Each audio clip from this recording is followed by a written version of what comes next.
العشاق ديال المونغا والانمي ولاو كتار، ولكن الاغلبيه الناس كيعرفوا غير بعض النجاحات العالميه بحال وان بيس وناروتو واتاك اون تايتنز ومؤخرا ديمون سلاير.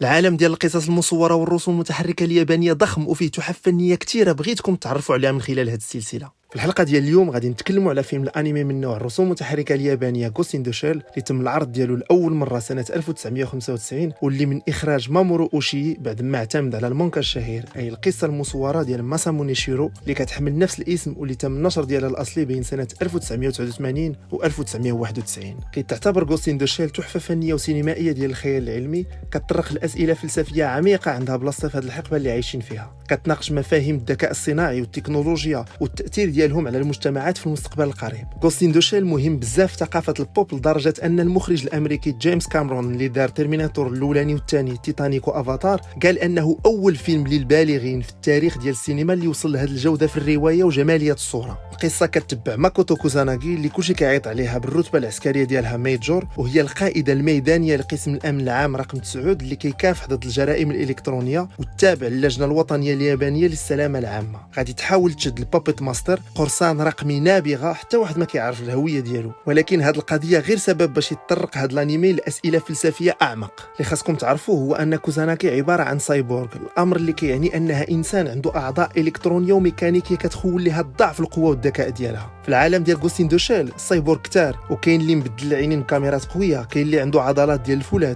كاين اللي زايد شرائح الكترونيه في الدماغ ديالو وزيد وزيد. اللي كيميز كوزاناكي هي انها كلها اجزاء صناعيه من غير الدماغ ديالها اللي باقي بيولوجي. السؤال الاول مطروح من منظور الحقوق والواجبات هو واش باقا كتعتبر انسان، وشنو هو الفرق بينها وبين الاندرويد اللي كامله صناعي ولا عنده بعض الاجزاء البيولوجيه؟ واش الاندرويد الذكي اللي عنده درايه بنفسه كائن حي ولا كيتعتبر جماد نقدروا ندمروه نهار قدام؟ يمكن البعض يعطي جواب ميتافيزيقي ويقول لك ان الانسان عنده الروح على عكس الروبوات، ولكن شنو هي الروح وشنو هو التفسير ديال السلوكات والبرامج الجداد اللي غادي يبانوا عند بعض المخلوقات عند الذكاء الصناعي؟ هادشي اللي بعض العلماء سماو غوست ان ذا شيل، اي الطيف في القوقعه الفارغه اللي هي جمجمه بعض الاندرويد. موضوع معقد ولغز فلسفي جميل كنصح به اي شخص بغى يتفرج ويفكر ويعاود يتفرج ويستمتع بالموسيقى ديال الملحن كينجي كاواي، ومن بعد يكمل بغوست ان ذا شيل الثاني انوسنس والسلسله غوست ان ذا شيل سوليد ستيت سوسايتي، وعادي يشوف النسخه الجديده غوست ان ذا شيل ارايز. ومن هنا لتماك بالصحه والراحه، وموعدنا في حلقه جديده ومونغا ولا انمي جديد.